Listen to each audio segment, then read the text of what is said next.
If we look at all the social memberships, race, gender, religion, sexual orientation is very important. Sexual orientation. It is definitely not a choice. I definitely didn't choose this lifestyle. Because I did try to choose men, and it didn't work for me. Different things are going to happen during the coming out process.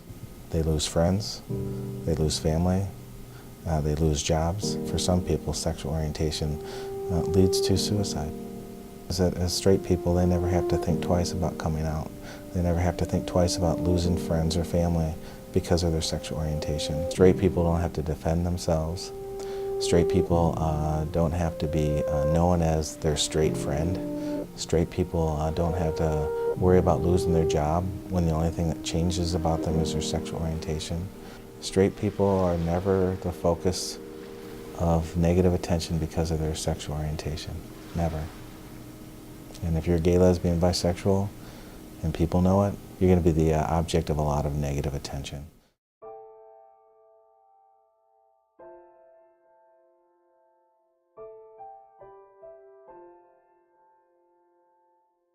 For 15 years, I've been teaching human relations and social diversity classes. So for those 15 years, I've really spent a lot of time teaching students about homosexuality, about heterosexuality, and about heterosexism. I had a twin brother, James Lewis Ivory, who was a gay man who struggled with his sexual orientation for 30 years.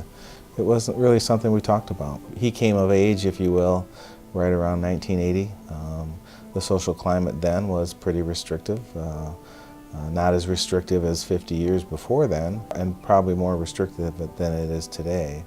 But you know, he lived in a family that didn't talk about it, and so that's a social environment that might be most important to people who are coming out, is whether or not they'll find acceptance in their own family.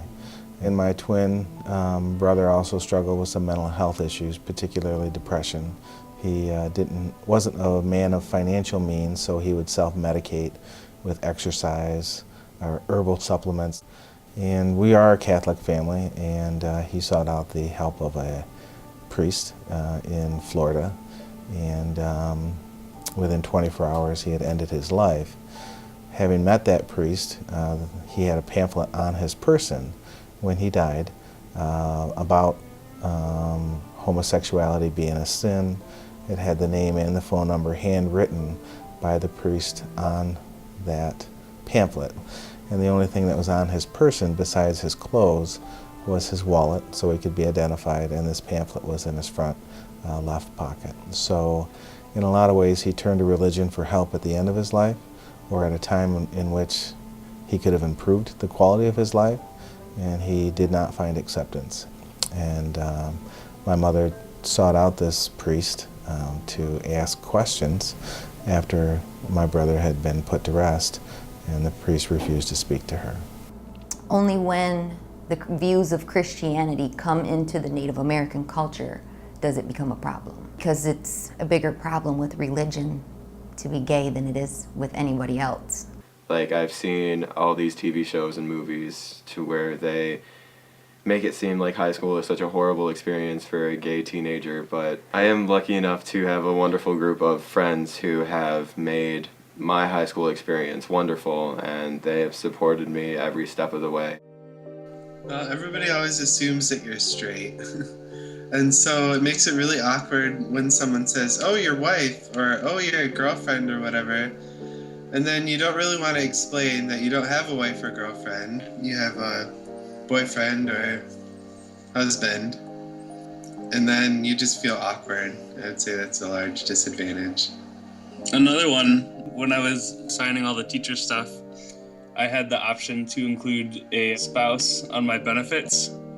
But even if we were already married, I would feel awkward about that because I'm sure there'd be questions.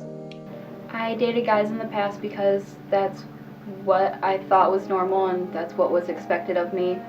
And I wanted to try to be what everybody expected of me, so I didn't disappoint anybody. But while I was dating guys, it didn't last very long, and I realized that something wasn't right about it.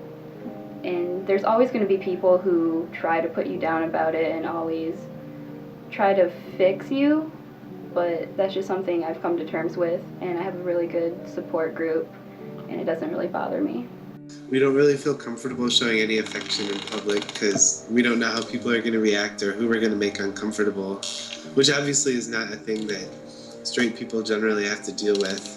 Not that we've ever had a bad experience, it's just something that's constantly on the mind. Being in public is extremely difficult.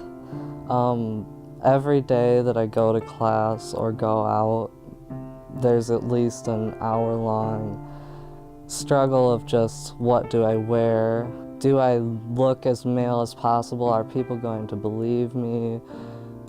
Sometimes you feel like you're lying to the public, and other times you feel like the public just doesn't see you. You'll have to deal with people maybe fearing you in those situations, and you have to think about your safety every single day. Not a lot of people understand or respect people like this. Society defines what's normal, right? And straight is normal for at least 90, maybe even as much as 94% of our American public. So when society defines something as normal, everything that doesn't fit that category is abnormal, lesser than, inferior to. And anytime you're carrying around a social label of a group that has a stigma associated with it, it's going to have a negative effect on you. We've made some improvements, for sure, and we've made some great strides in the last 5 years, but being gay, lesbian, bisexual in this culture still carries with it a stigma. I think that as people are more educated and actually give people a chance, that's when things start to change. I think that sometimes people are afraid of what they don't know. I definitely see a change in equal rights. I think a lot more people are realizing there are bigger problems than somebody being gay or somebody not being gay, and they're coming to more terms with it and accepting the fact that people can be different and have different viewpoints than them. I definitely see people becoming more accepting of it. It compared to like years ago where it was so frowned upon, where you couldn't even show anything out in public. But I definitely say it's come a long way, and people are definitely coming to terms with it and definitely supporting more like equal rights. I would say that society's definitely becoming more accepting of gay individuals as time wears on. I think that you see this especially in countries that have had gay marriage for a little while. They always talk about how it's becoming almost a non-issue anymore. There's news every day about how things are changing for the better for homosexuals, so... Less than a year ago, the federal government had no recognition of same-sex couples, and now they have full recognition of them. Political correctness relating to lesbian and gay people has gone pretty far, in my opinion. I think the LGB is coming a lot faster than the T, but that may just be the natural order of acceptance, I think, because it's a lot easier to grasp something that is more widespread. We can sort of physically see the affections that lesbian or gay people or bisexual people have for each other, and we can say, oh, that's love, I empathize with you, I understand you. Wherein the acceptance of trans people comes a lot more slowly because very few people can truly empathize. We've seen a great deal of change just in the last 5 years. I would like to suggest that one of the things that's changing is our social attitudes towards gay, lesbian, bisexual people.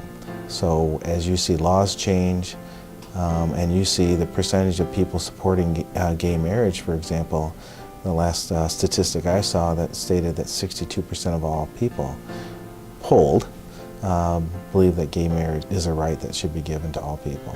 In the news all the time you see how things are changing, like right as we're living right now. When Facebook went red with equal sign, once I changed it, a couple of my friends asked me, what is this? And then suddenly like 90% of my friends had it, and it's just so overwhelming, like great to see and feel that acceptance. And every time I see any straight friend post anything about LGBT rights, it just makes me feel wonderful. But I don't always know if they realize how much that means to us. I think people are feeling possibly safer to be who they are, and they see that they're not alone, and it's okay to be how you are.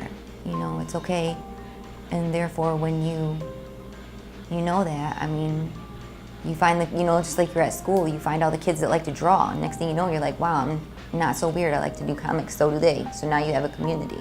If you look at the changing views about homosexuality or about gay, lesbian, bisexual people, it's the younger generation that's leading the charge. It's the young generation that's saying that's no big deal to us. We accept people regardless of their sexual orientation. It's the older generation, and maybe even my generation, that are slow to change their opinions on this topic. So I think that younger people are finding more of a welcoming space to be in as it relates to sexual orientation. However, we know that the vast majority of suicides, teen suicides, are as a result of intolerance for sexual orientation that's different from the norm. The changes that need to continue to happen involve realizing that homosexuality isn't a choice, realizing that homosexuality is natural and therefore is not immoral, and then lastly, being comfortable with gay, lesbian, bisexual people in the world and not letting a person's fears dictate what I would consider to be hostile views and hostile actions towards gay people. I think we're going to continue to hopefully see a full scale implementation of gay rights as it relates to marriage. And I think once that's in place, just like the civil rights, once new laws were replacing discriminatory laws, other things become more improved as well. I definitely see it going in a positive direction. I definitely see it going farther and more and more people supporting equal rights. I mean, it's like in the 60s, it was bad to be black. Now it's a lot more accepting. When people decide that they're going to change their attitudes and their outlooks on life, I mean, and this goes for everybody, then we'll continue to keep moving forward as a people. I definitely see the LGBT community and equal rights as a whole progressing even more than they already are, and I think eventually it won't even be an issue. I think the next thing to change is overall acceptance of homosexual relationships, and I think gay marriage is well on its way to being universally accepted and legal. And I think that the rest will follow suit in much the way the acronym goes. I think bisexual people will come to be understood next, and eventually, much further down the line, trans people will come too. Basically, people just need to get more familiar with the concept of homosexuality because familiarity will breed acceptance. Well, just like the civil rights era, I think you're going to see us looking back 15, 20, 30 years from now and refer this to the gay rights era, even though they've been fighting for gay rights for 100 years here in the United States. I think you're going to look back at the 2010s, if you will, as an era in which things drastically changed for gay, lesbian, bisexual people.